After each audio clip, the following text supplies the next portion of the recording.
한번 따라 하실까요? 구덩이에 빠진 인생이 통과해야 할 네 가지 시험. 구덩이에 빠진 인생이 통과해야 할 네 가지 시험. 한 번만 더 따라 하실까요? 구덩이에 빠진 인생이 통과해야 할 네 가지 시험. 구덩이에 빠진 인생이 통과해야 할 네 가지 시험. 오늘 본문 말씀은 요셉이라고 하는 성경의 한 인물, 야곱의 아들이 그의 형들에게 미움을 당하여 노예로 팔리고 있는 이야기를 기록하고 있는 내용입니다. 이 내용 중에 저와 여러분이 좀 중점적으로 바라보아야 할 한 단어가 있는데, 그 단어가 바로 구덩이라고 하는 단어입니다. 이스라엘은 구덩이가 참 많은 나라입니다. 왜 그러냐면 비가 적고 건조한 땅이라서 물이 구하기가 쉽지 않으니 운물을 파서, 구덩이를 파서 뭘 얻어야 되느냐 하면 물을 얻어야 되는 나라입니다. 문제는 지하수도 적어서 구덩이를 파서 운물을 뽑아놓고 나면 또 말라버리는 거예요. 그러면 그 구덩이를 내버려두고 또 어디를 파야 돼요? 또 다른 구덩이를 파야 됩니다. 문제는 구덩이 파는 게 힘드니 그 다음에 그 구덩이를 잘 메꾸고 관리를 해야 되는데, 또 다른 구덩이 파는 것 때문에 대충 그 구덩이를 덮어놓고 지나가다 보니 그 구덩이에 누가 많이 빠지게 되느냐 하면 짐승들, 양들, 소들이 빠지게 되어서 다리가 부러지고 다치게 되는 일들이 일어난 것입니다. 그래서 출애굽기 21장에 보면 이 사회적인 현상, 이 문제가 얼마나 크고 중대한 문제였던지, 모세가 율법을 받아와서 이스라엘 백성들이 살아가야 할 법의 기준으로 살았던 그 율법에도 이런 내용이 들어 있습니다. 남의 소나 나귀가 자기 집 구덩이에 빠졌을 경우에는 반드시 뭘 해주라? 보상을 해주라는 거예요. 내가 판 구덩이에 내가 잘 관리하지 않고 잘 메꾸거나 덮어놓지 아니하였을 때 그 구덩이에 다른 사람의 가축이 빠져서 다치게 되면 불어주어야 한다라는 겁니다. 구약에도 이 구덩이에 대한 이야기가 나옵니다. 신약에도 이 구덩이에 대한 이야기가 나옵니다. 예수님은 참 비유를 많이 말씀하셨는데, 특별히 그 비유는 그 당시의 문화, 그 당시에 이스라엘 백성들이 살아갔던 삶의 풍속들을 가지고 예를 들어서 많은 비유를 이야기했습니다. 그 중에 구덩이와 관련하여 이런 비유, 이런 말씀이 나옵니다. 소경이 소경을 인도하다 보면 둘 다 구덩이에 빠질까 조심하라, 그런 말이 있는 거예요. 이 말은 그 당시에 소경도 많았고 뭐도 많았다라는 거예요. 구덩이도 많아가지고 눈이 보이지 않았던 이 소경들이 길을 가다가 어디에 많이 빠지는 문제가 생겼느냐 하면 구덩이에 빠지는 많은 문제가 생겼단 말이에요. 그 문화적인 이야기를 가지고 종교적인 이야기로 치환하여 제대로 되지 않은 종교 지도자들, 바리새인들이 또 다른 사람들을 데리고 가다가 둘 다 어디에 빠졌다고요? 구덩이에 빠진다. 그러면 안 된다. 오늘날 목사들에게도 적용이 되는 귀한 말씀이 바로 소경이 소경을 인도하다가 구덩이에 빠지면 큰일 난다라고 하는 말씀입니다. 얼마나 구덩이가 많았든지, 그리고 중동의 모래바람 때문에 얼마나 많은 사람들이 안질에 걸려서 소경들이 많았던지를 잘 보여주고 있는 말씀이라고 할 수 있습니다. 물리적인 구덩이 말고 또 다른 구덩이들이 있는데, 구약 성경에 보면 눈에 보이는 사람이 팠던 구덩이 말고 인생이 살다 보면 우리가 당하는 괴로움, 고난, 환난, 그런 것을 어디에 비유하고 있느냐 하면 구덩이, 웅덩이, 수렁이라고 하는 말로 표현한 시편의 내용들이 많이 있습니다. 그 대표적인 내용이 바로 시편 40편 2절 말씀이라고 할 수 있습니다. 같이 한번 읽어볼까요? 시작. 나를 기가 막힌 웅덩이와 수렁에서 끌어올리시고 내 발을 반석 위에 두사 내 걸음을 견고하게 하셨도다. 저기에는 구덩이의 다른 말이 웅덩이와 수렁이라고 하는 표현으로 기록되어 있습니다. 저건 물리적인 구덩이가 아니고 살다 보니까 어려움을 만난 거예요. 고난을 만난 거예요. 환난을 만난 거예요. 그 환난이 너무 엄청나고 너무 생각지도 못한 환난이라서 뭐가 막혔다고요? 기가 막혔대요. 기가 막힐 웅덩이. 말로 표현할 수 없는 환난, 고난, 그 문제 때문에 얼마나 힘들었는지 모르는데, 그런 곳에서 주님께서 나에게 구원을 허락하셔서 나를 건져 올려서 수렁이 진창에 있던 내 발을 어디 위에 올려주셨다고요? 반석 위에 올려주시고 걸어가는 내 걸음을 흔들리지 않고 비틀거리지 않고 견고하게 해주셨다. 그것이 바로 시편의 시인의 고백입니다. 사랑하는 성도 여러분, 살다 보면 우리 인생이 수많은 구덩이를 만나게 됩니다. 인생의 구덩이에 빠지지 않고 구덩이 없는 삶을 사는 사람 없습니다. 질병의 구덩이, 관계의 구덩이, 위기의 구덩이, 좌절의 구덩이, 물질의 구덩이, 심지어 자식들이 왼수처럼 뭐가 될 수도 있느냐 하면 구덩이가 되어서 나를 그 구덩이 안에 가둘 때가 얼마나 많은지 모릅니다. 오늘 본문 말씀도 요셉이라고 하는 사람이 그의 형들에게 미움을 받아서 죽을 고비에 처했는데 그나마 그래도 장자였던 르우벤이라고 하는 그의 큰 형이 나이가 많다 보니까 아버지 마음을 이해해서 아버지가 사랑하는 아들이 죽으면 아버지가 너무 슬퍼할 것 같더니 동생들을 다독입니다. 뭐 하지는 말자, 죽이지는 말자. 동생들은 이를 뿌드득뿌드득 하고 아버지가 저놈만 사랑하니 저놈만 끼고 도니 이 마음에 막 복수심이 불타갖고 우리한테는 그냥 이상한 옷 입히는데 저놈한테는 무슨 옷을 입혀요? 채색 옷을 입히는 거예요. 채색 옷은 그 당시 장자들에게 입히는 옷이고 그 옷을 입은 사람은 다른 형제들과 달리 유산을 두 몫을 두 배를 받을 수 있는 권한이 있는 거예요. 그러니까 이게 동생인데 장자도 아닌데 아버지가 장자 취급을 하고 채색 옷을 입히니 얼마나 미웠겠어요. 그래서 합심하여 이 동생을 죽이려고 했는데 그나마 육신의 장자였던 르우벤이라고 하는 형이 아버지 마음을 이해하여 죽이지는 말고 어디에 집어넣자? 웅덩이에 구덩이에 집어넣자 그렇게 말하는 거예요. 근데 그 구덩이를 그 구덩이라고 하는 표현 앞에 보면 뭐라고 표현하고 있느냐 하면 그 구덩이라고 하는 정관사가 붙어 있어요. 그건 무슨 말이냐 하면 형제들이 지금 요셉을 집어넣으려고 했던 그 구덩이를 다 알고 있는 구덩이란 말이에요. 들에서 약을 치면서 약만 치다 보니 맨날 뭐만 먹느냐면 우유하고 버터만 먹는데 뭐가 먹고 싶어요? 고기가 먹고 싶은 거야 사실은. 그래서 운물을 받던 구덩이를 함정처럼 만들어서 간혹 거기에 뭐가 빠지게 만드는 거예요?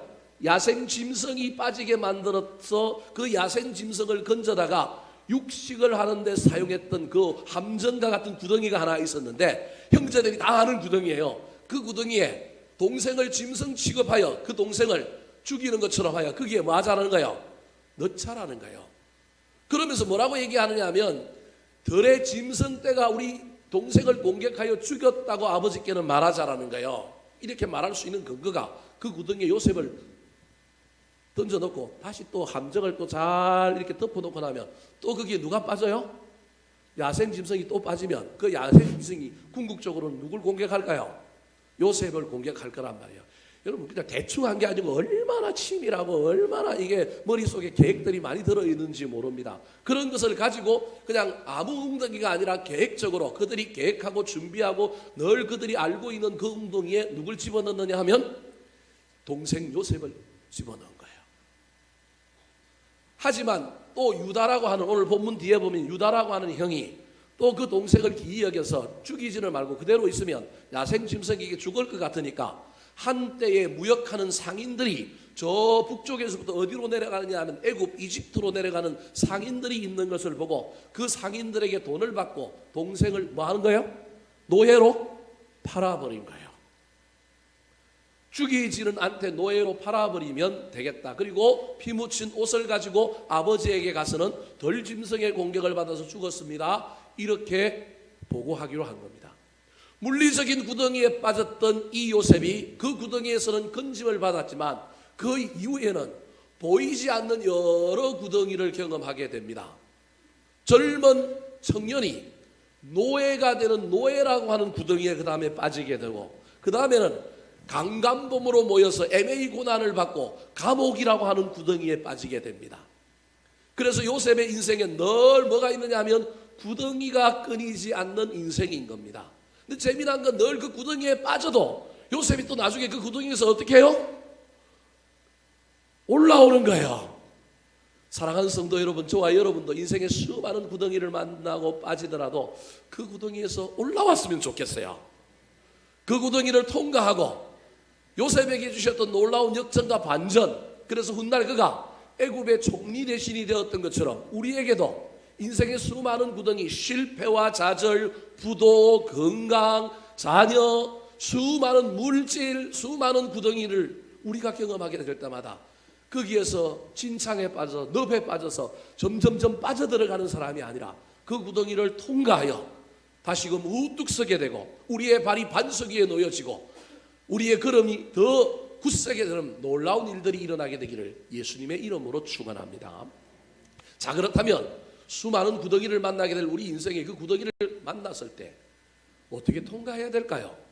특별히 우리가 만나는 수많은 구덩이들 중에 우리가 꼭 알아야 될 4가지 구덩이가 있는데 요셉의 이야기를 통하여 요셉이 들어갔던 그 4가지 구덩이 그리고 그 구덩이를 통과했던 이야기를 살펴볼 때 은혜 받고 우리도 구덩이를 통과하는 시험의 통과자들이 다 되시기를 예수님의 이름으로 축원합니다. 첫 번째, 요셉이 통과했던 구덩이, 요셉이 받았던 시험은 어떤 시험일까요? 따라 하시겠습니다. 배신의 시험을 통과했습니다.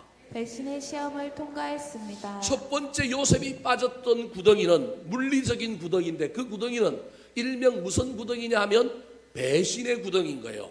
믿었던 형들에게 미움을 받아서 옷이 벗겨지고 빠진 구덩이, 실질적인 눈에 보이는 구덩이인데 그 구덩이에 빠졌던 이 요셉이 마음속에 가졌던 감정은 아니 그렇게 사랑했던 형들이 나랑 같이 살았던 형들이 나를 어떻게 했다고요? 나를 죽이려고 이 구덩이에 던져 넣어 이때 오는 배신감, 이때 오는 상실감의 구덩이에 빠지게 되는 겁니다. 여러분 믿었던 사람에게 거절을 당하고 믿었던 사람에게 배신을 당할 때 여러분의 마음이 어떻습니까? 부글부글 끓어오르고요. 억울하고요. 이 감정을 다스릴 길이 없었어요. 밥도 못 먹고요. 잠도 못 자고요. 때로는 어떤 사람은 시름시름 뭐 하게 될까요? 앓게 됩니다. 근데 그런 심리적인 상황과 환경적인 상황뿐만 아니라 실제로 구덩이에 빠졌다고 한다면 그리고 그 구덩이가 가지고 있는 특징이 뭐냐 하면 진창이라서 우리를 어떻게 하느냐 하면 점점 밑으로 수렁으로 더 끌고 가는 특징이 있는 겁니다. 이런 구덩이 앞에서 저와 여러분이 어떻게 해야 할까요?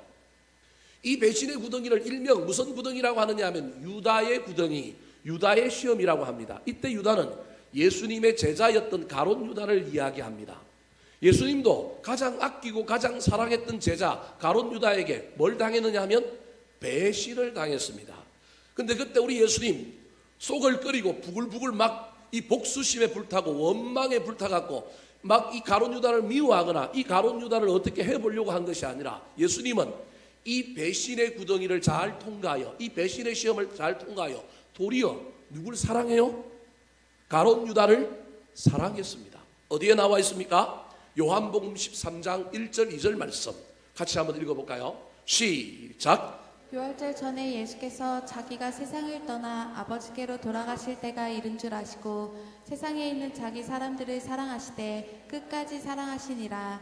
마귀가 벌써 시몬의 아들 가룟 유다의 마음에 예수를 팔려는 생각을 넣었더라. 설교하고 있지만 정말 이거 쉬운 일이 아닙니다. 누가 나를 배신해요. 누가 나를 거절해요. 누가 나를 적대해요. 근데 그걸 알고 있는데 그 사람을 뭐 한다고요? 사랑한다. 이게 쉬운 일이에요? 어려운 일이에요? 어려운 일이에요. 이거 쉽지는 않아요. 여러분 한번 당해보십시오. 막 병날 지경이라니까요. 속이 부글부글 끓고요. 내 가슴에 비수 하나를 품고 내가 나중에 잘 돼가지고 뭐 하고 싶어요? 갚아주고 싶지 않아요, 여러분?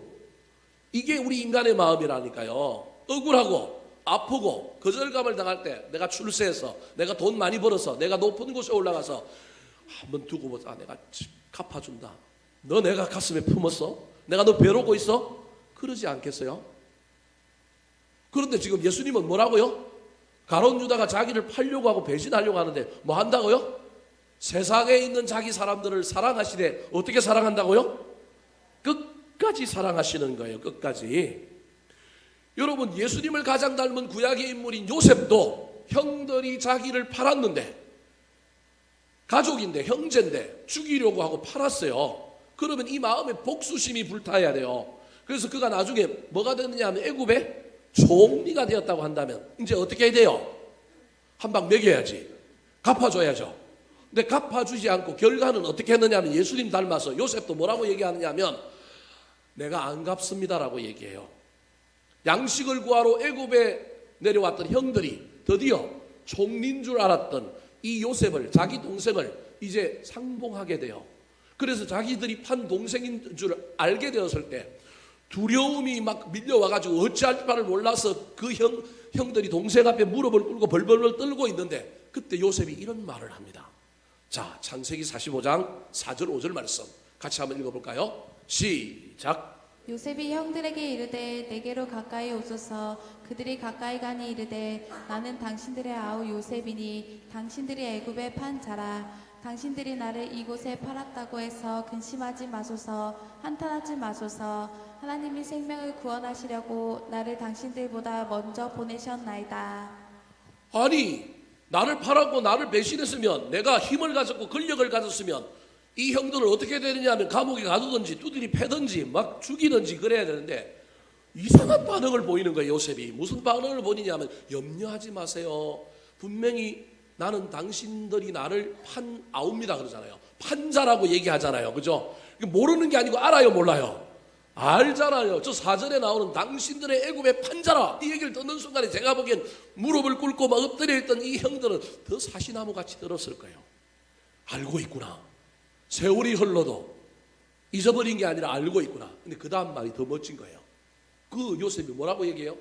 당신들이 나를 이곳에 팔았다고 해서 근심하지 마소서. 뭐 하지 마소서? 한탄하지 마소서. 내가 생각 안 합니다. 내가 가슴에 비수 피고 있지 않습니다. 내가 다 용서했습니다 그러는 거예요. 분명히 인풋은 배신, 거절, 적대인데 아웃풋은 뭘 하고 있느냐 하면 사랑, 용서를 하고 있는 거예요. 무슨 일이 있었을까요? 요셉이 구덩이에 빠졌을 때 어떤 일이 있었기에 이런 놀라운 변화가 있었을까요? 저와 여러분이 이걸 배워야 하는 거예요.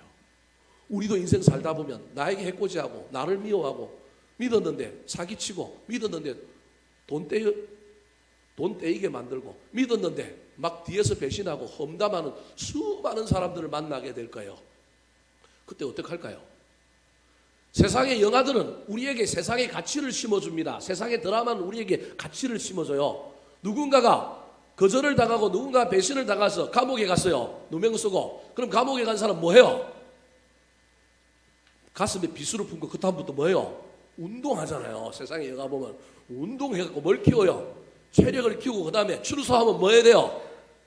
복수하잖아요. 이게 세상이 우리에게 가르치는 거예요. 우리가 잘 모르고 있지만 전부 우리가 이 논리에 빠져 있는 거예요. 그래서 저와 여러분도 알게 모르게 세상에 살고 있기 때문에 우리도 그 마음이 있어요. 돈 좀 더 벌어서 내가 좀 더 출세하여 내가 잘 안 되면 누구라도 잘 되게 만들어서 자식, 여러분 이게 다 우리 인간의 마음이라니까요. 나는 능력이 없어 갚을 능력이 없으니 누굴 잘 되게 만들어요? 자식 잘 되게 만들라고. 그 인간 손 좀 봐줘. 그 인간 어떻게 해? 이게 세상이 우리에게 가르쳐 주는 거라니까요. 근데 지금 성경은 뭐라고 얘기하냐면 우리가 배신의 구덩이에 빠졌을 때, 거절감을 당하고 그랬을 때 우리가 그것을 통과해야 된다는 거예요. 그것을 통과하기 위해서는 억울한 마음의 원망과 불평을 품고 복수의 칼날을 가지고 있을 것이 아니라 도리어 용서하고 잊어버리고 우리는 더 미래적이고 건설적이고 우리의 실력을 쌓고 더 아름다운 일들을 해야 하는 거예요. 배신의 구덩이에 빠져서 원망과 불평을 품고 살아가면 그 구덩이가 수렁이라서 점점점 빠져들어가지만 그 문제에 에너지를 쏟지 않고 하늘을 향하여 하나님께 기도하고 하나님께서 나를 왜 이런 구덩이에 빠뜨리겠는가, 내가 왜 저 인간 만나서 이런 어려움을 겪는가, 이유를 발견하고 묵상하는 가운데 나를 준비하고 하나님을 더 가까이 만나고 은혜를 경험하게 되면 구덩이를 탈출할 수 있는 줄을 붙잡게 되고 구덩이를 탈출할 수 있는 뭘 쌓게 되느냐 하면 계단을 만들어 갈 수 있는 거예요. 근데 수많은 사람들이 이 작업은 하지 않고 배신의 구덩이에 빠졌을 때 뭘 하느냐 하면 원망, 불평. 그래서 그 인간에게 저와 여러분의 초점이 가 있는 거예요. 근데 하나님은 뭐라고 얘기하고 있냐면 요셉의 이야기를 통하여 너희의 시선이 너를 거절하고 너를 반대하고 너를 시험하고 너에게 사기쳤고 너를 힘들게 했던 그 사람이 아니라 그 사람 뒤에 누가 있다고요? 하나님이 있다는 거예요. 세상의 주인은 누구라고요? 하나님이라는 거예요. 세상 모든 것에 뒤에 하나님이 있는데 네가 지금은 이해 안 되지만 이것이 섭리라는 거예요. 하나님이 주권자라는 거예요. 이 일의 연출가가 감독이 누구냐 하면 하나님이라는 거예요. 그런데 넌 빨리 이유를 발견해. 왜 이런 일이 일어났는지, 왜 이런 사람을 나에게 붙여주셨는지 그 이유를 발견하는 가운데 하나님을 경험하라는 거예요. 그게 아까 앞에 화면 다시 한번 보여주시겠어요? 자, 앞에 9절 뭐라고 얘기해요? 당신들이 나를 이곳에 팔았다고 해서 근심하지 마소서, 한탄하지 마소서. 하나님이 뭘 구원하시려고? 생명을 구원하시려고 나를 당신들보다 뭐 했다고요? 먼저 보내셨나이다. 이게 요셉이 구덩이에서 한 작업이에요. 원수 어떻게 갚을까? 어떻게 갚아줄까? 고민하고 염려하고 비수의 칼날을 간 게 아니라 나한테 일어난 일이 무슨 이유인가? 왜 이런 일이 일어났는가? 그것을 깨닫고 발견하니까 자유하게 되어서 에너지를 그 사람들에게 그 상황에 쓰는 것이 아니라 하나님과 함께 더 건설적이고 아름다운 일에 쓴 거예요. 그 다음 화면 넘겨주실까요? 7절 8절에도 주어가 바뀝니다. 자, 7절 8절 시작. 하나님이 큰 구원으로 당신들의 생명을 보존하고 당신들의 후손을 세상에 두시려고 나를 당신들보다 먼저 보내셨나니 그런즉 나를 이리로 보내 이는 당신들이 아니요 하나님이시라. 하나님이 나를 바로에게 아버지께로 삼으시고 그 온 집의 주로 삼으시며 애굽 온 땅의 통치자로 삼으셨나이다. 내가 배신의 구덩이에 빠졌는데 나는 처음에는 당신들이 나를 판 줄 알고 원망과 불평 속에 비수의 칼날을 갈았는데 알고 보니 누가 하셨더라?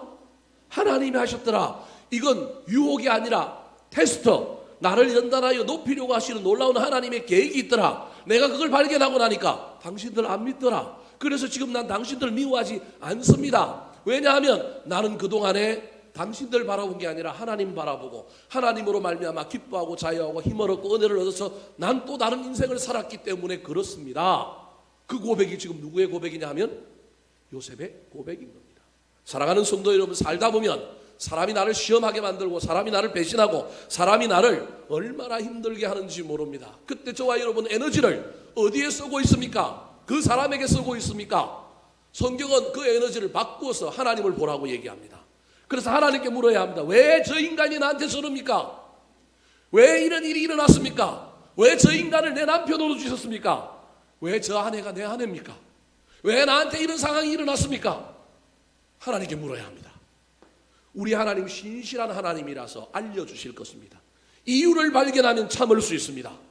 이유를 깨닫고 나면 견딜 수 있습니다.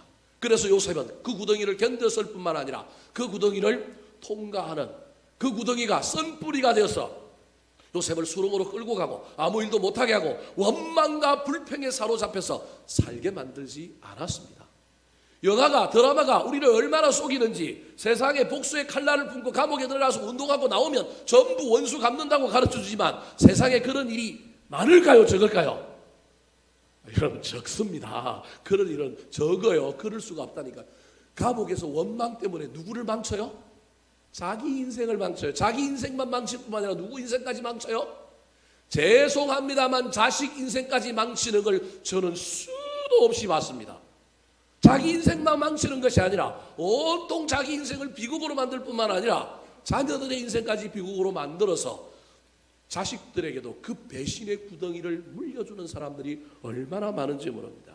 올 한 해 남은 기간 동안에 저와 여러분이 어떤 구덩이를 만날지 알 수 없지만 구덩이가 없는 사람은 구덩이가 올 것입니다. 작은 구덩이에 빠진 사람은 더 큰 구덩이가 올 건데 그때 너무 억울한 일을 당하고 너무 힘든 일을 당하였다고 원망하거나 불평하지 말고 그 원망의 에너지를 빨리 하나님께 가서 하나님 왜 이러십니까? 왜 나를 헤어지게 만들고 왜 나에게 이런 아픔을 당하게 만들고 왜 나한테 이런 질병을 주시고 왜 나한테 이런 상황을 주셨습니까? 묻는 가운데 그 이유를 깨달음으로 말미암아 상황을 재해석하고 더 멋진 길로 아름다운 길로 나아가는 저와 여러분 되시기를 예수님의 이름으로 축원합니다. 두 번째, 요셉이 만났던 구덩이, 요셉이 통과한 시험은 어떤 시험일까요? 따라하시겠습니다. 경건의 시험을 통과했습니다. 경건의 시험을 통과했습니다. 배신의 구덩이에서 원망과 불평, 비수의 칼날을 갈 것이 아니라 거기서 누굴 만나야 하느냐 하면 하나님을 만나야 합니다. 이유를 발견해야 합니다. 하나님의 관점으로 내가 당한 상황을 새롭게 해석하지 못하면 그 구덩이는 진창이 되고 맙니다. 그런데 그때 새롭게 해석하고 나면 놀라운 진보와 발전, 놀라운 성숙이 일어나게 될 것입니다. 근데 문제는 그렇다고 금방 복이 오면 좋겠는데 요셉의 구덩이가 또다시 계속해서 이어졌습니다. 그 구덩이에서 건짐을 받은 이 요셉은 보이지 않는 구덩이, 새로운 구덩이가 그에게 나타났는데 그 구덩이가 뭐냐면 노예의 구덩이였습니다. 노예의 구덩이, 17세에 청년임에도 불구하고 노예로 팔려서 간 곳이 어디냐면 보디발이라고 하는 애굽의 경호대장의 집에서 일을 하게 되었습니다. 그런데 그곳에서 그가 노예로 팔린 것에 대하여 원망하거나 불평하지 않고 얼마나 부르신 곳에서 있는 곳에서 최선을 다하고 성실하게 살았든지 누구 눈에 들었느냐 하면 보디발의 눈에 들어서 가정의 모든 일을 관장하는 뭐가 되느냐 하면 총무가 되었습니다. 보디발이 어느 날 이 요셉을 불러서 우리 가정의 모든 일을 너에게 맡긴다. 그런데 네가 한 가지만 하면 안 된다. 아내를 제외하고 나머지는 모두 누구 마음대로 해도 된다? 네 마음대로 해도 된다. 노예의 구덩이에 빠졌지만 그에게 놀라운 진보와 성숙, 놀라운 형통의 길이 살살살 열리게 되었습니다. 여러분 이때 마귀가 가만히 있을까요? 마귀는 우리 인간이 잘 되는 걸 보고 있을까요? 그래서 이 마귀가 또 다른 여인의 뒤에 숨어서 이 구덩이를 벗어나려고 하는 누구에게 도전하느냐 하면 요셉에게 도전합니다. 그 여인이 누구냐면 보디발의 아내입니다. 이 여자가 얼마나 야시시한 여잔지 젊은 남자 이 요셉을 보는 순간에 이 요셉에게 마음이 생겨서 날마다 누굴 유혹하느냐 하면 이 요셉을 유혹합니다. 그런데 이 요셉이 이 유혹의 시험을 거절해버립니다. 그래서 경건이라고 하는 구덩이를 통과합니다. 여러분 한 구덩이를 통과하지만 또 다른 구덩이가 그 구덩이를 통과함으로 대가를 치르게 되는 구조가 요셉의 이야기입니다. 노예로 팔렸지만 노예로 팔려서 가정 총무가 되어서 좀 높이 올라가고 구덩이를 통과하려고 하는 징조가 보이려고 하는데 여자 하나가 시스루 잠옷을 입고 맨날 그 앞에서 알짱거리면서 나와가지고 요셉을 막 유혹하는 거예요. 여러분 이때 한번 생각을 해보십시오. 세상은 이때 뭐하라고 얘기해요? 타협하라고 얘기합니다. 저와 여러분이 어떤 구덩이를 통과할 때 조심해야 될 문제가 있는데 아까 배신의 구덩이를 통과하기 위해서는 조심해야 될 것, 배신의 구덩이를 나오는 것을 막는 것인데 그게 뭐냐면 원망, 불평, 복수의 칼날이에요. 그걸 해결할 수 있는 방법이 뭐냐면 섭리를 이해하는 거예요. 하나님께 묻고 하나님께 이유를 발견하는 거예요. 경건의 구덩이도 마찬가지예요. 이 경건의 구덩이에서 나오게 하는 것을 방해하는 것인데 그게 뭐냐면 유혹이에요. 근데 이 유혹 앞에 저와 여러분이 잘못 생각하면 무슨 문제에 빠지게 되느냐 하면 타협의 문제에 빠지게 돼요. 자, 세상은 이렇게 얘기할 수 있어요. 보디발의 아내가 요셉을 유혹해요. 넘어가주면 안 돼요? 좀 넘어가주면 죄송합니다. 목사가 주일날 이런 이야기를 해서 좀 재미도 좀 보고 그 아내하고 잘 지내면 그 아내가 나중에 자기 남편 월급 받아오면 뚝 뛰어다가 누구한테 줄까요? 요셉한테 용돈도 주지 않겠어요? 아니 그러면 가정 총무로서의 지위도 유지하고 그죠? 그 다음에 용돈도 받고 가정을 전부 다스리고 나아가는데 보디발의 아내가 자기의 협력자가 되니 얼마나 멋져요. 누이 좋고 매부 좋고 껌 먹고 뭐 먹어요? 알 먹고. 여러분 이게 세상이에요. 세상은 이렇게 얘기한다. 야 타협해. 뭐 그러냐. 근데 요셉은 타협하지 않았습니다. 타협하지 않으면 대가를 치릅니다. 무슨 대가를 치러요? 노예라고 하는 구덩이에 빠졌던 그가 그 다음에 어느 구덩이로 가요? 감옥이라고 하는 구덩이로 가잖아요. 뭘로 몰려요? 강간범으로 몰리잖아요. 그래서 이 구덩이에서 저와 여러분이 통과하기 위해서는 뭘 치러야 하는 대가를 치러야 하는 거예요. 이때도 마찬가지로 저와 여러분의 신앙생활 속에 첫 번째 구덩이에서도 하나님께 물어야 하고 하나님의 섭리를 깨달아야 하는 것처럼 두 번째 구덩이에서도 저와 여러분이 누굴 바라볼 수 있어야 되느냐 하면 지금 이 상황을 지금 이것을 누가 보고 있다? 하나님이 보고 있다. 그래서 요셉은 가감하게 거절할 수 있었는데 거절할 수 있었던 이유가 누가 보고 있다고 생각했기 때문에 그래요. 하나님이 보고 있다고. 창세기 39장 9절 말씀 같이 읽어볼까요?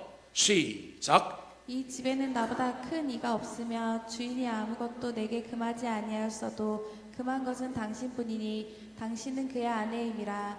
그런즉 내가 어찌 이 큰 악을 행하여 하나님께 죄를 지으리까. 단호히 거절해버렸습니다. 타협하면 훨씬 더 편한 길이 열리지만 경건을 지키기 위하여, 노예의 구덩이에 빠져서 경건을 지키기 위하여, 경건의 시험을 통과하기 위하여 거절해버렸습니다.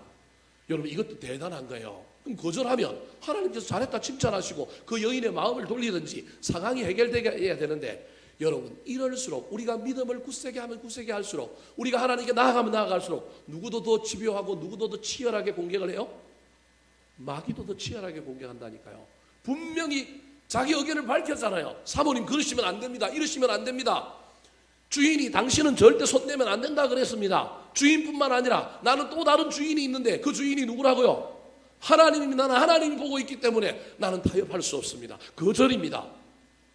그래서 경건의 시험을 통과하려고 하는데요. 그 다음에 어떤 일이 일어났을까요? 자, 창세기 39장 10절 12절 말씀 시작. 여인이 날마다 요셉에게 청하였으나 요셉이 듣지 아니하여 동침하지 아니할 뿐더러 함께 있지도 아니하니라. 그 여인이 그의 옷을 잡고 이르되 나와 동침하자. 그러나 요셉이 자기의 옷을 그 여인의 손에 버려두고 밖으로 나가매. 요셉이 이 경건의 시험을 통과하려고 얼마나 애를 썼는지 잘 보여주는 게 10절이에요. 고백했어요. 단호히 거절했어요. 관계가 깨어지고 불이익을 당할 걸 알면서도 거절했어요. 악한 마귀의 공격이 더 치열해집니다. 날마다 요셉에게 뭐 한다고요? 청하였어요. 그러면 이때도 또 타협해서 넘어갈 수 있잖아요. 근데 요셉이 뭐 하였다고요? 듣지 아니하였어요. 그 다음에 뭐 하여? 동침하지 아니할 뿐더러 뭐 하지도 않다고요? 함께 있지도 아니하였어요. 그럼 이게 요셉의 경건입니다. 대단합니다. 한 번 경건한 척하고 한 번 그냥 모양만 보이는 것이 아니라, 경건의 모양만 있고 능력이 없는 자가 아니라, 모양뿐만 아니라 뭐도 있는 사람이면 능력이 있는 사람이 누구냐면 요셉인 거예요. 고백하고 듣지 아니하고 함께 있지도 아니하였습니다. 그럼에도 불구하고 이 여인이 작전을 짜는 거예요. 하루는 모든 종들을 집에서 다 어떻게 해요? 일하러 가. 그래갖고 무주공산으로 비워놓고 요셉 하나만 있을 때 달려들었습니다. 근데 요셉이 옷을 벗어놓고 뭐 해버린 거예요? 밖으로 도망을 간 겁니다. 이게 요셉이 통과한 경건의 시험입니다. 통과한 결과 복이 있는 게 아니라, 통과한 결과 형통이 있는 것이 아니라 대가를 치루어야 하기 때문에 그에게는 감옥형이 결정됩니다. 강간범으로 몰려서 또 다른 구덩이에 빠지게 되는 겁니다. 여러분, 이때 기억하셔야 됩니다. 누가 기억하고 있다고요? 하나님이 기억하고 있다. 사람에게 기억되는 것, 사람에게 눈도장 찍고 사람에게 저 인간 괜찮네? 저 친구 괜찮아. 내가 다음에 어떻게. 여러분, 사람에게도 이게 눈여김을 당하는 게 얼마나 귀한 일입니까? 누가 보고 있다고요? 하나님이 봅니다.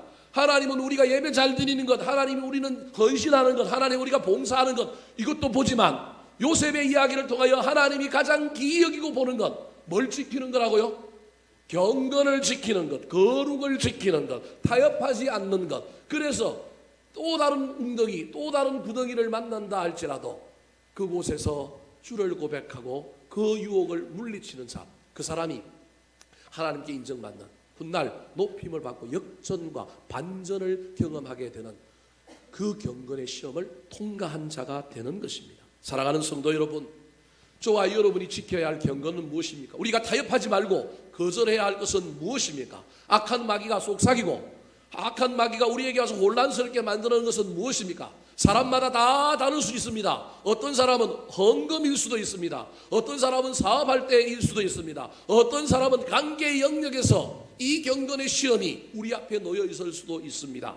사랑하는 성도 여러분, 이 시험 앞에 지지 마시고 타협하지 마시고 거절하고 유혹을 물리침으로 때로는 불이익을 당하고 때로는 어려움을 당한다 할지라도 기억하시는 하나님께서 훗날 역전시켜주시고 반전시켜주시고 우리를 높이 들어주시는 놀라운 일들을 경험하게 되시기를 예수님의 이름으로 축원합니다. 세 번째, 요셉이 만났던 구덩이, 그 구덩이에서 통과했던 시험은 어떤 시험일까요? 따라 하시겠습니다. 인내의 시험을 통과했습니다. 인내의 시험을 통과했습니다. 요셉이 17세에 형들에게 미움을 받아서 종으로 팔렸습니다. 그리고 모든 고난을 다 통과하고 그가 바로라고 하는 임금 앞에 서서 총리가 되었을 때 나이가 몇 살이냐면 30살이었습니다. 창세기 41장 46절 말씀 같이 읽어보겠습니다. 시작. 요셉이 애굽 왕 바로 앞에 설 때에 30세라.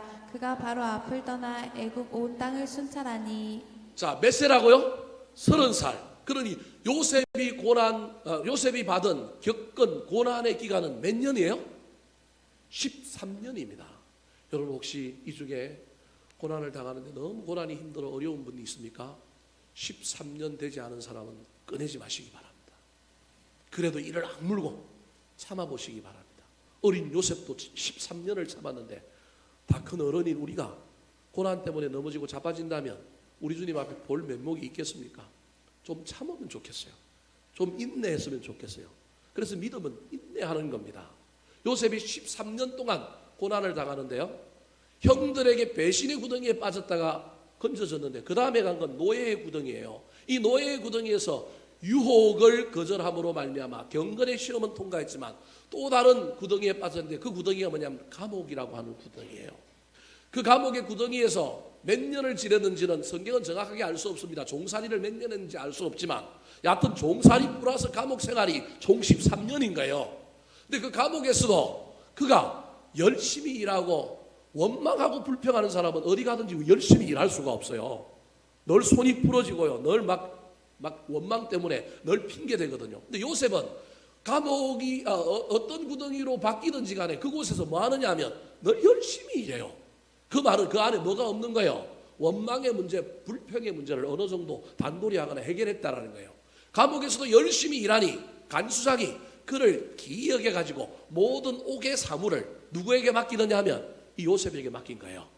근데 이 요셉이 감옥에서 생활하는 동안에 갑자기 2명의 고위 공무원을 감옥에서 맞이하게 됩니다. 그 사람들이 누구냐 하면 바로 왕의 술 맡은 관원과 떡 맡은 관리가 감옥에 들어가게 됩니다.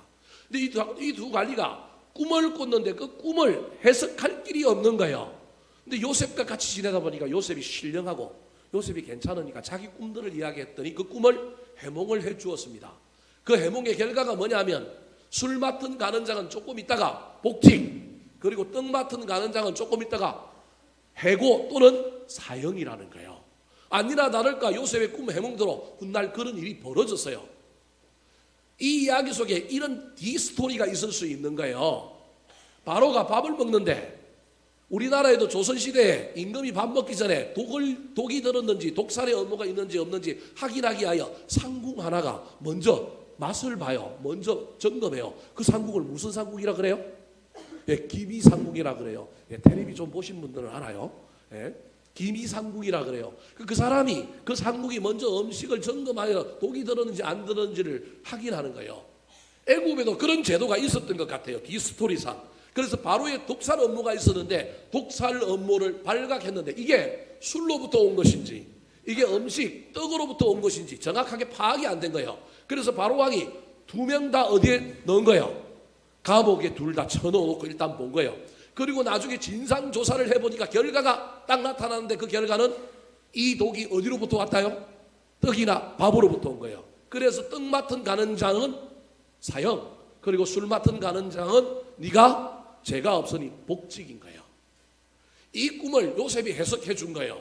그때 술 맡은 간원장이 자기를 너무 해석을 잘해주니까 너무 고마워가지고 내가 만일 복직되면 내가 너하고 지내보니까 네가 억울하게 들어온 사람인 것 같고 보디발의 아내가 잘못된 것 같고 너는 정말 누명 쓰고 들어온 거니까 내가 구명운동해서 나가면 너를 옥에서 뭐 해주겠다? 빼주겠다 그렇게 약속해요. 그 다음날 상황이 바뀌어서 드디어 요셉의 꿈 해몽대로 이 술 맡은 간원장이 누명을 벗고 복직하게 돼요. 사람이 화장실 들어갈 때와 나올 때가 같아요? 틀려요? 좀 달라요. 분명히 꿈 해석해 줄 때는 내가 잊어버리지 않고 너 구해줄게 그랬는데 이제 복직의 소식을 딱 듣고 나니까 막 자기 궁궐 가는 생각 때문에 누굴 잊어버려요? 요셉을 잊어버린 거예요. 요셉을. 그리고 그냥 자기 일상에 복직했고 열심히 산 거예요. 근데 문제는 2년 후에 바로 왕이 꿈을 꿨는데 그 꿈을 아무도 해석을 못하는 거예요. 그때 이 술 맡은 간원장이 바로 옆에 있다가 누가 생각난 거예요? 2년 지난 다음에 누가 생각나냐면 요셉이 생각난 거예요. 그래서 이 요셉을 데리고 바로 왕 앞에 가서 요셉이 이 꿈을 잘 해석함으로 말미암아 요셉이 뭐가 되느냐 하면 바로 총리가 되는 거예요. 애굽의 총리가 되는 거예요. 자, 창세기 40장 21절, 23절 말씀 같이 한번 읽어볼까요? 시작. 바로의 술 맡은 관원장은 전적이 회복함에 그가 잔을 바로의 손에 받들어 드렸고 술 맡은 관원장이 요셉을 기억하지 못하고 그를 잊었더라. 몇 년 동안 잊었다고요? 2년 동안 잊었단 말이에요. 2년 동안. 여러분 군대 갔다 온 남자들은 알겠지만 총 13년 중에 마지막 2년은 여러분 이건 말로 표현할 수 없는 2년이에요. 제대 말년에 병장에게 한 달, 일주일은 앞에 있었던 쫄병시대 때 한 달, 일주일하고 달라요. 엄청 길어요. 어떻게 이렇게 시간이 안 가는지 국방부 시계가 안 간단 말이에요. 마찬가지로 이 요셉이 13년의 종살이와 감옥 생활을 하는데 그 감옥 생활의 마지막 2년을 더 일찍 나올 수도 있었는데 누가 잊어버린 거예요? 술 맡은 간원장이 잊어버리는 바람에 소위 말하는 군대 생활을 2년 더 한 거예요. 억울할까요? 안 억울할까요? 만약에 제가 요셉이라고 한다면, 제가 애굽의 총리 대신이 되었다고 한다면 저는 애굽의 총리 대신이 국무총리가 되자마자 반드시 2명은 손봅니다. 하나는 누구냐 하면 보디발. 그의 죄는 아내 잘못 간수한 죄. 지 아내가 문제 있는 걸 제가 살아봐서 알 거 아니에요. 바람기가 좀 있는 거. 그리고 자기하고 지내봐서 요셉이 얼마나 신실하고 얼마나 괜찮은 청년인지 알 거 아니에요. 그런데 문제가 딱 벌어졌는데 팔이 안으로 굽는다고 누구 얘기를 들어요? 요셉의 이야기를 듣는 것이 아니라 자기 아내 이야기를 들어요. 얼마나 억울해요. 그래서 제가 요셉이라면 저는 국무총리가 되자마자 보디발을 한직으로 내치든지 감옥에 집어넣을 겁니다. 보디발과 같은 정도는 아니지만 2년 동안 억울하게 말년 병장 생활을 감옥에서 더하게 만든 이 술 맡은 간원장도 아니 분명히 나가면 뭐 한다 그랬어요? 기억한다고 했는데 왜 기억하지 않고 나를 애매하게 2년 동안 더 감옥에 뒀느냐? 너도 이리 와. 넌 저 멀리 가서 좀 유배 생활 좀 해. 그렇게 원수를 갚을 수가 있습니다. 그런데 이 요셉은 그 2년에 잃어버린 시절이 있었음에도 불구하고 원수 갚지 않고 어느 누구도 손대지 않고 국무총리 생활을 그대로 합니다. 저는 이 2년의 세월을 어떻게 해석하느냐 하면 살다 보면 저와 여러분이 어떤 일을 했는데 상대방이 은혜는 기억해야 되는데 은혜는 기억하지 못하고 뭐만 기억해요? 원한만 기억해. 내가 잘한 일도 참 많은데 잘한 일을 인정해 주지 않고 못한 일만 기억해. 내가 생각하는 때에 내가 생각하는 시간에 모든 일이 착착착 이루어져야 되는데 이게 이루어지지 않아. 여러분 그때에 이 시간의 시험 앞에 저와 여러분이 있을 때 이 시간을 저와 여러분이 어떻게 통과해야 될까요? 요셉이 이 2년 동안에 이 술 맡은 간원장을 향해 이를 뿌드득 갈고 내가 꿈 해석해 줬는데 그러면 나 기억한다 그러는데 기억하지 않고 저 인간이 지 혼자 잘 살고 있어? 감옥 안에서 감옥 바깥에 있는 이야기가 들려올 때마다 그 원망을 품고 살았다면 요셉이 어떻게 되었을까요? 훗날 2년 후에 꿈이 해석되고 바로의 꿈이 해석되고 요셉이 애굽의 총리 대신이 됩니다. 근데 감옥에 있던 제수가 국무총리가 돼요. 그리고 그 당시에 있었던 기근의 문제, 가난의 문제를 누가 해결하느냐 하면 요셉이 해결해요. 멋진 경제 정책들을 쏟아내서 놓습니다. 지금 여러분 보고 국무총리 되라 또는 기획재정부 장관이 되라 그러면 여러분 할 수 있겠어요? 정책이 있어야 될 거 아니에요. 뭐가 있어야 할 거 아니에요. 근데 요셉이 한낱 제수 신분에서 국무총리가 되어 그 전 지구상에 일어났던 그 기근의 문제, 중건동 지역을 전체 뒤엎었던 그 기근의 문제를 하나하나 지혜롭게 정책을 만들어내고 실행하여 그 문제를 해결합니다. 어떻게 했을까요? 저는 이 2년의 세월 동안에 요셉이 내공을 쌓았다고 생각합니다. 잊혀진 시간, 잃어버린 시간, 애매히 받는 고난의 시간이지만 그 고난의 시간이 하나님의 관점에서 보면 우리에게 필요한 시간인 거예요. 성경에 기록하고 있지 않지만 요셉이 고위 공무원들을 만났고 감옥에서 그들과 지내는 동안에 많은 이야기를 들었던 것. 그래서 금방 술 맡은 간원장이 복직되었을 때 자기도 나갈 줄 알았지만 나가지 못하고 2년 동안 있는 그 시간 속에 저는 그가 요약 정리했다고 생각합니다. 배운 것, 관리로서 배우고 공부한 걸 정리하고 책으로 만들고 매뉴얼을 만들고 자기가 자기 나름대로 해법을 만들어보고 그 모든 실력을 쌓았던 결과가 2년 후에 국무총리가 되었을 때 당당하게 그 업무를 진행할 수 있었던 원천이 되었다고 생각합니다. 인간의 눈으로 보면 잊혀진 시간이요, 인간의 눈으로 보면 정말로 억울한 시간이지만 하나님의 관점에서 보면 그 시간이 필요한 시간일 수 있습니다. 사랑하는 성도 여러분, 여러분 중에도 내 인생의 시간표를 내가 짤 수 있다고 착각하며 사는 사람들은 없습니까? 내 생각, 내 계획대로 되지 않는다 할지라도 그 시간 안에 하나님의 섭리가 있음을 깨닫고 그 시간을 낭비하며 그 시간을 엉뚱하게 보내지 말고 그 시간에 실력을 쌓고 그 시간에 은혜를 누리고 그 시간에 하나님을 만나고 그 시간을 더 미래를 위하여 복되게 보내는 자가 이 인내의 시험 감옥을 통과할 수 있는 자가 된다는 사실을 잘 기억하여 인내는 하나님의 시간을 기다리는 거룩한 시간이므로 그냥 참고 지내는 인내가 아니라 하나님을 만나고 새로운 것을 준비하는 거룩한 인내의 시간을 만들어가는 저와 여러분 되시기를 예수님의 이름으로 축원합니다. 마지막으로 요셉이 통과했던 시험은 어떤 시험일까요? 따라 하시겠습니다. 성공의 시험을 통과했습니다.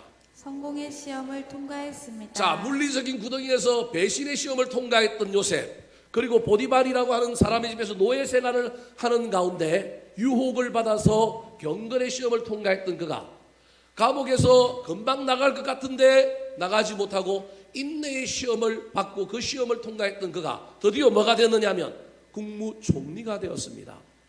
이 국무총리가 되었을 때, 성공했을 때 저와 여러분이 통과해야 될 시험이 바로 어떤 시험이냐면 성공의 시험입니다. 말이 이상하죠? 성공이 뭐라고요? 시험이라니까요. 오스왈드 챔버스라고 하는 유명한 우리 기독교 저자가 있어요. 베스트 고전셀러에 들어가고 있는 주님 나의 최고봉이라고 하는 책자에 이런 묵상이 들어있습니다. 자, 화면을 보고 한번 읽어볼까요? 시작. 인간이 갑자기 높아지면 교만과 타락으로 이끌리는 경우가 많다. 그러므로 인간이 가장 견디기 힘든 시험은 고난이 아니라 형통함이다. 인간이 가장 견디기 힘든 시험, 인간에게 가장 힘든 시험은 고난이 시험이 아니라 뭐가 시험이라고요? 형통이 시험일 수 있다. 그럼 세상에서 절대 이런 얘기를 안 합니다. 무슨 말이냐면 복을 받았는데 그 복이 처음에는 복이었는데 알고 보니까 뭐예요? 독이에요. 비극이에요. 돈을 많이 벌라고 물질을 벌었는데 그래서 복 받은 줄 알았는데 그 물질이 죄송합니다. 막 아내가 바람 피는 데 써요. 그 물질이 자식들이 마약하고 자식들이 엉뚱한 데 써요. 그러면 그게 복이, 그 형통이 복이에요? 아니면 독이에요? 독이 될 수도 있다라는 거예요. 오헬리의 단편 소설에 보면 한 부부의 이야기가 나옵니다. 아주 가난한 부부인데 부인은 남편의 손목 시계가 있는데 줄이 없는 시계를 보고 그의 머리를 잘라서 뭘 삽니까? 시계 줄을 사요. 아내는 자기에게 시계는 있는데 줄이 없는데 이 시계 뭐 있어봤자 뭐 하는데 근데 우리 하나의 머리에 뭘 꼽아주고 싶어요? 핀을 꽂아주고 싶어요. 그래서 뭘 팔아요? 시계를 팔았어요. 결혼기념일에 둘 다 선물을 해놨는데 이게 어이가 없어. 핀을 사왔는데 뭐가 없어요? 머리가 없어. 시계줄을 사왔는데 뭐가 없어요? 시계가 없어. 여러분 그러지만 그게 행복이라는 거예요. 복을 받았는데 형통한데 그게 뭐가 될 수 있느냐면 주신 이유를 깨닫지 못하고 왜 받았는지 그걸 가지고 뭘 해야 되는지를 깨닫지 못하면 하나님이 나를 높여주셨는데 하나님이 나에게 은혜를 주셨는데 그 주신 것을 잘 깨닫지 못하고 이유와 사명을 깨닫지 못하면 그게 훗날 나를 쳐서 비극으로 만들고 나를 힘들게 만들 수 있다는 것이 형통의 시험입니다. 근데 이 시험을 통과한 사람이 누구라고요? 요셉이라는 거예요. 제가 이 형통의 시험과 관련하여 늘 이야기하는 왕 하나가 있는데 그 사람이 누구냐면 히스기야라고 하는 왕입니다. 구약의 히스기야라고 하는 왕이 병들어서 죽게 되었어요. 근데 하나님 앞에 뭐 해요? 기도해요. 면벽 기도. 벽을 탁 눈앞에 두고 하나님께 간절히 기도하여 기도 응답을 받았는데 몇 년 더 살게 돼요? 15년의 생명 연장을 받게 돼요. 그러면 15년 받았으면 하나님이 살려주신 이유가 있을 거 아니에요. 하나님 살려주셔서 감사합니다. 일단 감사. 그 다음에 하나님께 뭘 물어야 돼요? 왜 살려주셨습니까? 제가 뭘 해야 될까요?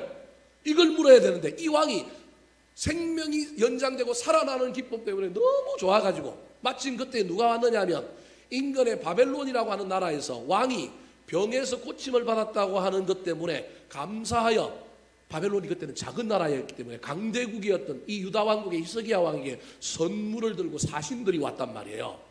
자기 생명이 연장되니까 너무 좋아가지고 왜 연장시켜 주셨는지 뭘 해야 되는지는 생각지 않고 너무 좋아가지고 이 사신들에게 됐다 자랑질을 합니다. 뭘 보여줘요? 예루살렘 성전을 보여주는데 성전만 보여주는 게 아니라 성전 안에 창고, 보물 창고가 있는데 그 보물 창고에 보물들이 들어있단 말이에요. 사실은 그 자기 게 아니고 누구 거예요? 하나님 거죠. 근데 지금 막 왕 앞에 다른 사신들 앞에 허세를 부리고 싶어 자랑하고 싶어 갖고 하나님 건데 그 보물 창고를 떡 열하고 보여주는 게 그 바벨론 사신들이 눈이 뒤집히는 거예요. 와서 보니까 거기 뭐가 있어요? 그릇은 전부 뭐예요? 금. 성전에 갔는데 기둥은 전부 뭘로 돼 있어요? 금. 훗날 몇 년 지나고 바벨론이 점점 군세를 키우고 나라가 강력해지자마자 사람들이 전부 그때 본 것 기억나고 어디로 가자고요? 유다로 갑시다. 그래서 쳐들어와고 유다를 공격해요. 한 왕이 받은 복을 기억하고 깨어있지 못함으로 그 복을 가지고 무엇을 해야 하는지를 깨닫지 못함으로 말미암아 자랑질에 그걸 써으로 말미암아 그의 그 자랑질이 그가 받은 복이 한 나라를 멸망시키는 기초가 되었다는 거예요. 그래서 여러분 복이 꼭 좋은 건 아닌 거예요. 형통이 좋은 것만 아니라는 거예요. 세상은 묻지도 말고 따지지도 말고 벌라고 얘기하지만 벌어서 뭐 할 거냐는 거예요. 높아져서 뭐 할 거냐는 거예요. 그 이유를 발견해야 되는 거예요. 요셉이 그걸 아는 거예요. 형들이 어느 날 아버지가 죽고 난 다음에 갑자기 정신이 번쩍 들어서 누구한테 찾아오느냐 하면 요셉에게 찾아와요. 그의 아버지 야곱이 살아 생전에는 요셉이 그래도 아버지 때문에 자기들에게 뭘 하지 못할 거라고 생각한 거예요. 해코지를 못할 거라고 생각한 거예요. 이미 요셉은 다 정리했는데도 불구하고 여러분 때린 놈은 기억을 못하는데 뭐한 놈은 알아요? 맞은 놈은 아는 거예요. 자기들이 지금 때린 놈인데도 불구하고 지금 엉뚱하게 자기들 마음속에 이게 해결되지 않는 피해의식이 남아갖고 요셉이 저거 우리 죽일까 이런 생각을 갖고 있는 거예요. 근데 아버지가 살아생전에는 저 아버지 때문에 아무것도 못할 거다. 근데 갑자기 아버지가 죽었어. 그 다음날 장례 치르고 난 다음에 이 형들이 전부 모여가지고 야 이거 큰일 났다. 우리 요셉에게 가서 뭘 빌자? 용서를 빌자. 그래서 대거 요셉에게 몰려가고 요셉에게 용서를 구합니다. 그때 요셉이 어이가 없지만 형들을 향하여 이렇게 얘기합니다. 자, 창세기 50장 20절 말씀 시작. 당신들이 나를 해하려 하였으나 하나님은 그것을 선으로 바꾸사 오늘과 같이 많은 백성의 생명을 구원하게 하려 하셨나니. 저 이야기의 핵심이 뭐냐면 하나님께서 나를 애굽의 총리 대신이 되게 해준 것, 그것은 내 능력이 아니라 하나님이 그것을 뭘로 바꾸사? 선으로 바꿨다. 난 내가 잘나서 된 것이 아니라고 생각한다. 하나님이 하셨다. 근데 하나님이 나에게 총리 대신이 되게 해준 건 뭐가 있다고요? 이유가 있다는 거예요. 나는 그 이유를 압니다. 그게 뭐예요? 많은 백성의 생명을 구원하게 하시려고. 나는 생명 구원하는 자로 쓰임을 받은 자지 내가 잘나서 내가 이 총리가 된 사람이 아니라는 거예요. 요셉은 이 행통의 시험을 통과한 자라는 거예요. 그래서 분명한 의식을 갖고 있는 거예요. 내가 지금 사람 살리려고 이 자리에 섰는데 내가 그런 큰 사명을 받은 자인데 내가 원한 하나 때문에 당신들 죽이겠어요? 난 죽이는 자가 아니라 뭐 하는 자라고요? 살리는 자, 구원하는 자입니다. 저게 저 얘기예요. 난 살리는 자, 구원하는 자. 염려하지 마시고 돌아가십시오. 그 다음 구절에 보면 뭐라고 얘기하냐면 내가 당신들 자녀들까지 뭐 하겠나이다? 책임지겠나이다. 왜냐면 형들은 나이가 많아서 일찍 죽을 거 아니에요. 그러니까 요셉이 뭐라고 얘기하면 내가 조카들까지 뭐 하겠다고요? 책임지겠다는 거예요. 여러분 인격이 이렇게 차이가 나는 거예요. 사람이. 요셉은 지금 다 해결하고 자기에게 주신 그 놀라운 복의 이유, 형통의 이유를 알아서 형통의 시험을 통과하고 있는 자인 거예요. 그래서 형들에게 그렇게 얘기하는 거예요. 요셉이 이 형통의 시험을 통과했다라고 하는 더 큰 이유 하나가 성경 구절에 등장하는데 그게 뭐냐면 창세기 50장 25절 말씀입니다. 같이 한번 읽어볼까요? 시작. 요셉이 또 이스라엘 자손에게 맹세시켜 이르기를 하나님이 반드시 당신들은 여기서 내 해골을 메고 올라가겠다 하더라. 그럼 저게 무슨 말일까요? 요셉이 애굽의 총리 대신인데 내가 나중에 죽으면 나 이 땅에 묻지 말고 어디에 묻으라고요? 내 고향 가나안 땅에 묻으라는 거예요. 여러분 이게 아무 일도 아닌 것 같지만 훗날 요셉을 모르는 왕들이 일어나서 이스라엘 백성들을 엄청나게 억압하고 착취합니다. 억압하고 착취하게 된 이유는 뭐냐면 요셉이라고 하는 사람의 실체가 없어요. 애굽에 기록, 기념비 이런 게 있어야 되는데 전부 어디가 있는 거예요? 옛날에는 사람을 장례 치르면 그에게 있었던 유품, 그의 기념할 것을 다 어디에 묻어요? 무덤 속에 묻잖아요. 그래서 애굽이라고 하는 사람의 역사가 애굽 땅에 없는 거예요. 없는 이유는 무덤이 어디 있기 때문에, 가나안 땅에 있기 때문에 요셉을 모르는 거예요. 그 훗날 왕들이. 저기서 요셉이 지금 뭐라고 얘기하냐면, 나를 행통하게 해주셔서 내가 애굽의 종류로 살지만 내 본질은, 내 본향은 가나안 땅이라는 거예요. 여러분, 이 얘기가 오늘날 우리에게 어떻게 적용되는 이야기냐 하면, 저와 여러분이 이 땅에서 고관대작이 되고 막 큰 교회 목사가 되고 저와 여러분이 사업을 잘하고 돈을 많이 벌더라도 우리는 궁극적으로 어디 갈 사람이라고요? 천국 갈 사람이라는 거예요. 여러분, 이걸 가지고 있는 사람은 여기서 형통의 시험에 넘어져 가지고 그냥 아둥바둥하고 살지 않습니다. 형통이 주님께서 나에게 잠시 주셔서 위탁하신 것이요, 그 복을 가지고 내가 무엇을 위하여 살아라고 하신 사명임을 깨닫게 되기 때문에, 본질은 어디냐면 저 본향 하늘나라에 있기 때문에 이 땅의 것은 수단일 뿐인 거예요. 통로일 뿐인 거예요. 이게 형통의 시험을 통과한 자의 삶입니다. 사랑하는 성도 여러분, 말씀을 마치려고 합니다. 인생 살다 보면 수많은 인생의 구덩이에 넘어지게 되고 자빠지게 될 것입니다. 여러분, 잘 통과했으면 좋겠습니다. 그 구덩이에서 시간을 낭비하고 인생을 낭비하지 말고 진보를 이루었으면 좋겠습니다. 시각이 달라졌으면 좋겠습니다. 무엇보다도 그 구덩이마다 누굴 만났으면 좋겠느냐면 하나님을 만났으면 좋겠습니다. 에너지를 상황과 사람들에게 쓰는 것이 아니라 하나님을 향하여 쓰고 하나님께 물었으면 좋겠어요. 왜 이렇습니까? 이것이 무엇입니까? 그리고 복을 받은 후에도 이 복을 왜 받았는지, 이 복을 가지고 무엇을 하라고 하는 것인지를 잘 깨달아서 그것이 독이 되는 것이 아니라 더 큰 복으로 이어지는 놀라운 역사가 저와 여러분의 남은 인생에 나타나게 되기를 우리 구주 예수 그리스도의 이름으로 축원합니다. 한번 따라 하실까요? 구덩이에 빠진 인생이 통과해야 할 네 가지 시험. 구덩이에 빠진 인생이 통과해야 할 네 가지 시험. 배신의 시험, 배신의 시험, 경건의 시험, 경건의 시험, 인내의 시험, 인내의 시험, 성공의 시험. 성공의 시험. 기도하겠습니다. 하나님